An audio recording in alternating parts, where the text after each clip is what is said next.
Next question 76। अब इस question को डिस्कस करने के साथ साथ मैं आपके साथ काफ़ी थ्योरी भी डिस्कस करूंगा, ताकि not only this question but हम इससे जुड़े काफ़ी सारे और भी इंफॉर्मेशन को समझे। तो इसका आंसर है D option. And why it is D option, चलिए एक बार थोड़ा सा हम टाइट्रेशंस के बारे में थोड़ा सा अच्छे से रिवाइज कर लेते हैं, तो आपको ये इन्फॉर्मेशन भी मिल जाएगी और कुछ नई चीज़ें भी शायद आप सीखेंगे इक्विवेलेंट कॉन्सेप्ट के बारे में।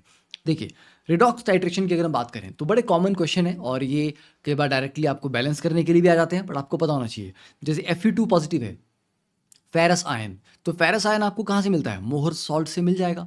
तो ज़रूरी नहीं कि आपको डायरेक्टली Fe2 पॉजिटिव आयन ही लिखा हो यहाँ पे, या फिर ऐसा कहा गया हो कि फेरस आयन के एस्टिमेशन कर रहे हैं। May be they have taken मोहर सॉल्ट इन द क्वेश्चन। ठीक है, तो क्वेश्चन में आपको मोहर सॉल्ट मेंशन किया गया है और वहाँ से आपको Fe2 पॉजिटिव मिल जाएगा और उसकी एस्टिमेशन हम कर रहे हैं। तो Fe2 पॉजिटिव को जब हम KMnO4 के साथ ट्रीट करते हैं, KMnO4 being a strong oxidising agent Fe2 positive को ऑक्सीडाइज कर देगा Fe3 पॉजिटिव में। तो यहाँ पे ये +2 से +3 में जा रहा है और एक ही एटम है, एक इलेक्ट्रॉन का एक्सचेंज है, तो इस रिएक्शन का n फैक्टर आपका 1 आ जाएगा। जबकि MnO4 नेगेटिव एसिडिक मीडियम में Mn2 पॉजिटिव में जाता है, तो इसका n फैक्टर होता है 5। अब आप आगे बैलेंस कर सकते हो। ओके, ठीक है। तो ये इसके दोनों हाफ रिएक्शन आपको दिखा दिए गए, मतलब दो नॉट हाफ रिएक्शन, मतलब बेसिकली वही हाफ रिएक्शन में से उसका ऑक्सीडेशन को अलग से दिखा दिया गया और रिडक्शन को अलग से दिखा दिया गया। देन Fe2 पॉजिटिव को आप K2Cr2O7 के साथ भी ऑक्सीडाइज कर सकते हो। Dichromate is also good oxidising agent. तो यहाँ पर भी Fe2 पॉजिटिव Fe3 पॉजिटिव में जाएगा, एन फैक्टर यहाँ पे 1 होगा, और जो डाइक्रोमेट है वो क्रोमियम 3 पॉजिटिव में कन्वर्ट होता है, एन फैक्टर इसका 6 होता है। सिमिलरली ऑक्सीलेट आयन को MnO4 नेगेटिव के साथ ट्रीट किया जाता है ना, तो ऑक्सीलेट को ये CO2 में ऑक्सीडाइज करेगा और MnO4 नेगेटिव खुद Mn2 पॉजिटिव में जाएगा, being in the acidic medium. Then H2O2 plus MnO4 negative, ये रिएक्शन आपको पता होना चाहिए। तो ये बड़े इंपॉर्टेंट रिएक्शंस हैं, ठीक है। अभी इनको सिर्फ देखो ही नहीं, इनको साथ साथ में लिख भी लो। अगर याद है तो बहुत अच्छी बात है, नहीं है याद तो एक बार लिख लीजिए एंड इनको याद कर लीजिए, ये आपको डायरेक्टली भी पूछे जा सकते हैं, ठीक है। ओके, तो एक ये पार्ट हमने रिवाइज कर लिया। देन अब आती है पर मैंगनेट टाइट्रेशंस। ऐसी टाइट्रेशन जहां पर KMnO4 को एज इंडिकेटर यूज कर रहे हैं और एज रिएजेंट भी में भी यूज कर रहे हो, ठीक है। तो ये सेल्फ इंडिकेटर की तरह काम करता है, मतलब अगर किसी रिएक्शन में KMnO4 एज अ रिएजेंट है, तो क्योंकि वो कलर चेंज कर सकता है तो वो इंडिकेटर का काम भी कर देता है, ठीक है। तो it's a self indicator. Okay, देखिए, तो KMnO4 as oxidising agent in acidic medium, generally ऐसा ही होता है। डाइल्यूट H2SO4 यूज करते हैं एसिडिक मीडियम प्रोवाइड करने के लिए, क्वेश्चन भी था है ना, थोड़ा कुछ क्वेश्चंस पहले हमने ये डिस्कस भी किया था। तो HNO3 को भी यूज नहीं करते और HCl को भी यूज नहीं करते। वाई? HNO3 अपने आप में एक ऑक्सीडाइजिंग एजेंट है, तो रिएक्शन के साथ इंटरफेयर करेगा, और HCl एक रिड्यूसिंग एजेंट है, वो भी रिएक्शन के साथ इंटरफेयर करेगा क्योंकि रिएक्शन में खुद पार्टिसिपेट करने लग जाएगा। ओके, तो KMnO4 एक सेल्फ इंडिकेटर, तो आपको एक अलग से इंडिकेटर डालने की जरूरत नहीं पड़ेगी। You need not add another indicator in the reaction. तो persistent pink colour is indication of end point, use mainly for Fe2 positive oxalic acid oxalates H2O2। तो ऊपर जो आपने टाइट्रेशन देखी वहां पर हम KMnO4 के साथ रिएक्शन करवा रहे थे, जैसे कि KMnO4 वर्सेज ऑक्सिलिक एसिड, ठीक है, दिस इज वन एग्जांपल। तो 2KMnO4 plus H2SO4 plus H2C2O4, तो इट इज ऑलरेडी बैलेंस्ड, तो आपको क्वेश्चन बैलेंसिंग के ऊपर पूछा जा सकता है। तो यहाँ पर जो आपका ऑक्जेलिक एसिड है या ऑक्जेलेट आयन ले लीजिए, वहाँ पे कार्बन की जो ऑक्सीडेशन स्टेट है वो कितनी होगी? +3, और वो जो CO2 में कन्वर्ट हो रहा है वहाँ पे कार्बन की ऑक्सीडेशन स्टेट है +4, तो एन फैक्टर इसका कितना रहेगा? एन फैक्टर आ जाएगा इसका 2। वाई? क्योंकि एक कार्बन 3 से 4 में जा रहा है। तो आप बोलेगे सर ऑक्सीडेशन में जो चेंज आया ऑक्सीडेशन नंबर में वो तो 1 है, पर हैं तो यहाँ पे 2 कार्बन ना, तो एक कार्बन 3 में तो 2 कितने में हो गए? 6। एक कार्बन 4 में तो 2 कितने में हो गए? 8। तो आप 6 से 8 में जा रहे हो, क्योंकि पर मॉलिक्यूल 2 नंबर ऑफ कार्बन थे, तो आपको 2 नंबर ऑफ कार्बन के अकॉर्डिंग ही एन फैक्टर कैलकुलेट वहाँ पे करना पड़ा, है ना, पर मोल। वैसे मैंगनीज आपका 7 से 2 में जा रहा है तो उसके लिए 5 हो जाएगा। तो बस इन एन फैक्टर को लेके यहाँ पर बेसिकली ये बैलेंस हो जाएगा, right. Next, KMnO4 versus ferrous ammonium sulphate, Mohr salt. तो यहाँ पे Fe2 पॉजिटिव के साथ आपका जो रिएक्शन मैं बता रहा था कि ये आपका Fe2 पॉजिटिव Fe3 पॉजिटिव में कन्वर्ट हो रहा है और ये मैंगनीज वाला हो गया। तो आपको सिर्फ इसके ऊपर फोकस रखना है कि अल्टीमेटली ऑक्सीडेशन और रिडक्शन किसकी हो रही है पूरे रिएक्शन में। जैसे ये एक बड़ी स्पीशीज है, बड़ा मॉलिक्यूल है, तो आपको उस पूरे बड़े मॉलिक्यूल से मतलब नहीं है। You are only concern with the species which are actually undergoing any oxidation और reduction reaction. Then comes the disproportionation reaction, the ones जहां पर सेम एलिमेंट ऑक्सीडाइज भी हो रहा होता है और रिड्यूस भी हो रहा होता है, ठीक है। तो साइमल्टेनियस ऑक्सीडेशन और रिडक्शन जहाँ पे हो रही होती है, they are called disproportionation reaction. तो कुछ इंपॉर्टेंट डिस्प्रपोर्शनेशन रिएक्शन देख लीजिए यहाँ पे। First one, H2O2 gives you H2O plus O2, N factor इसका कितना है 2। What is this VF? VF means valency factor, N factor भी उसी को बोलते हैं, तो डोंट गेट कंफ्यूज। तो एन फैक्टर यहाँ पे रिएक्शन का 2 है, ठीक है, याद भी रहेगा तो भी काम आएगा आपको।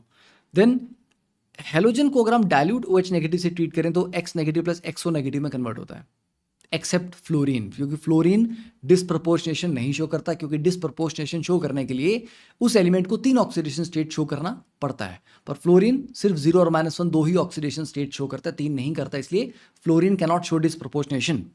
और यही OH नेगेटिव अगर डाइल्यूट की जगह कंसंट्रेटेड होगा तो ये बनता है X negative plus XO3 negative.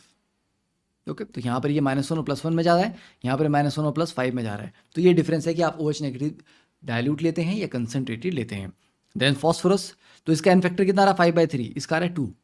Then phosphorus plus 3 OH negative gives you PH3 plus H2PO2 1 negative alkaline medium में, यहाँ पर एन फैक्टर इसका 3 है। फिर सल्फर आपका अल्कलाइन मीडियम में S2 नेगेटिव और H2O3 2 नेगेटिव में कन्वर्ट होता है। फिर MnO4 2 negative gives you MnO4 negative plus MnO2, तो यहाँ पर आपका वैलेंसी फैक्टर एन फैक्टर 2/3 है, ठीक है। तो ये कुछ इंपॉर्टेंट रिएक्शंस हैं, थोड़ा सा याद कर लो इनको।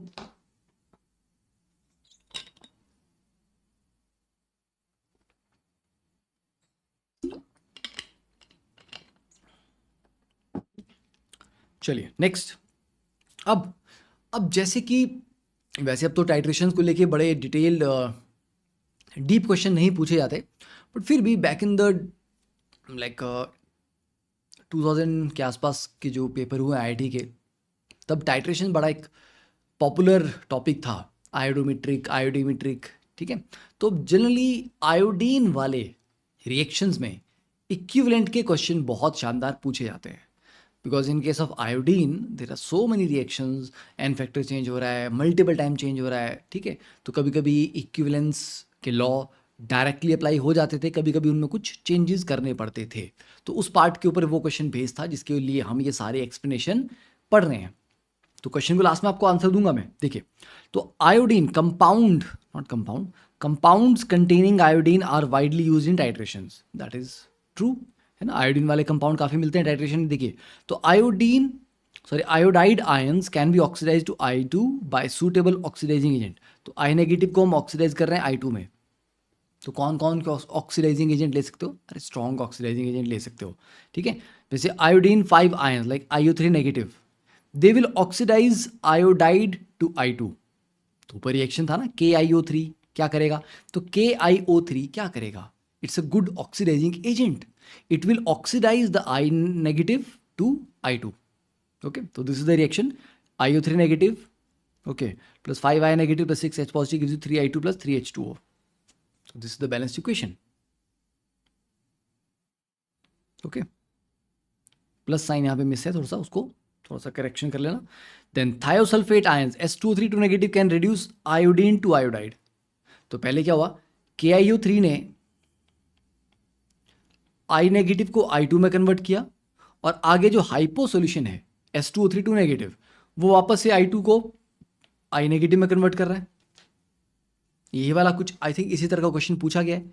यस, देखो, तो although solid iodine is black, that is deep violet in colour and insoluble in water, it is converted into soluble tri iodide I3 1 negative ion, ठीक है। तो I2 जो है, अकेला जो आयोडीन है I2, that is insoluble in water and it has a deep violet, मतलब blue black colour है इसका, इट इज़ इनसॉल्युबल। बट अगर हम इसको I नेगेटिव से ट्रीट करवा के I3 1 नेगेटिव में कन्वर्ट करते हैं, then it becomes soluble, right. So small amount of iodine molecule I2 gives blue colour with starch, ये एक इंपॉर्टेंट पॉइंट हो गया, ठीक है। Iodine molecule gives blue colour with starch, hence completion of the reaction can be detected when blue colour disappear at the end point. तो मतलब iodine अगर present है और स्टार्च भी है तो ब्लू कलर रहेगा, पर आयोडीन खत्म हो गया सारा का सारा, ऑल द आयोडीन वापस से आयोडाइड में कन्वर्ट हो गया, तो there is no blue colour, है ना, ऑन रिएक्शन विद स्टार्च। तो जब ब्लू कलर डिसअपियर हो जाए, इट मीन्स आयोडीन अब रिएक्शन मिक्सचर में नहीं है, there is no more iodine left in the reaction mixture. So that means this reaction has already completed. That is the point. Okay तो देखिए, तो I2 की अगर हम एस्टिमेशन करना चाहें कि how much amount of iodine is actually available in that particular reaction, तो I2 plus hypo gives you NaI plus Na2S4O6. Okay, तो आप ऐसे लिख सकते हैं या ऐसे लिख सकते हैं, एक ही बात है. कॉपर सल्फेट की अगर एस्टिमेशन करनी हो तो उसको Ki के साथ ट्रीट किया जाता है, जिसमें ये Cu2I2 में कन्वर्ट होता है, इसका वाइट प्रेसिपिटेट बनेगा. तो आपको ये भी पता होना चाहिए कि कॉपर सल्फेट की एस्टिमेशन के लिए भी Ki या आयोडाइड आयंस यूज होते हैं. देन CaOCl2, इसके एस्टिमेशन के लिए पहले क्या करेंगे आप, इसका कैल्शियम हाइड्रोक्साइड प्लस Cl2 बनाएंगे, देन रिएक्शन विद Ki. ठीक है, देन MnO2 की एस्टिमेशन के लिए. तो दीज आर द रिएक्शन. अब मैं एक एक करके सारे रिएक्शन तो मैं यहाँ नहीं एक्सप्लेन करूंगा, बट हाँ, what you can do is you can just pause the video here, note down the first 4. After that pause the video here, note down 5 to 15. ठीक है, नोट नहीं करना है तो एक बार, एक या दो बार अच्छे से इनको पढ़ लो, सो मे बी हल्का फुल्का सा भी आइडिया रहेगा एंड कुछ रिलेटेबल रिएक्शन आ गया मतलब. ठीक है, any of these reactions can be asked, घुमा फिरा के पूछे जा सकते हैं. Next one, modification in law of equivalence. This is the point जिसके ऊपर हमने ये क्वेश्चन पूछा था. ओके देखो, case 1, A plus B gives you C. जैसे KiO3 plus I negative gives you I2, है ना. तो यहाँ पे आएगा KiO3 plus I negative gives you I2. Now this I2 will react with S2O3 2 negative to again give I negative. तो पहले reaction में I2 बन रहा है, अगले रिएक्शन में I2 कंज्यूम हो रहा है. तो this C is common in both reactions. तो क्या आप ऐसा बोल सकते हैं कि sir law of equivalence means number of equivalents of A is equal to number of equivalents of B. मतलब जितने इक्विवेलेंट A के होंगे उतने ही B के होंगे जो आपस में रिएक्ट करेंगे, है ना. लेट अस सपोज अगर X इक्विवेलेंट A के हैं तो X ही B के भी होंगे और X C के भी बनेंगे. तो क्या इसका मतलब ये हुआ कि X इक्विवेलेंट C बन रहा है तो X D के साथ रिएक्ट कर रहा है और X E के बन रहे हैं? कि डायरेक्टली हम ये बोलते हैं sir equivalents of A is equal to equivalents of E. क्या ऐसा डायरेक्ट रिलेशन इन दोनों के बीच में एस्टेब्लिश किया जा सकता है? नो. व्हाई? क्योंकि दिस C जो स्पीशीज है वो दोनों रिएक्शन में कॉमन है, पर दोनों रिएक्शंस के लिए इसका जो N फैक्टर है वो अलग अलग है. पहले रिएक्शन से अगर आप C का, जो हमारे एग्जाम्पल में I2 है, अगर आप पहले रिएक्शन में I2 का N फैक्टर देखें तो वो डिफरेंट आएगा, और आप अगले रिएक्शन में I2 का N फैक्टर देखें तो डिफरेंट आएगा. तो अगर सेम स्पीशीज का N फैक्टर दो अलग अलग रिएक्शन में डिफरेंट हो तो आप इस तरह से डायरेक्ट रिलेट नहीं कर सकते. ओके तो इसलिए ये वाली जो है ना, equivalents of A reacted is equal to equivalents of B reacted is equal to equivalents of C produced is equal to equivalence of D reacted is equal to equivalence of E produced. ये equation will be true, this equation will be true only when valency factor of C in both the reactions is same. अगर different है तो भैया थोड़ी सी different calculation करनी पड़ेगी.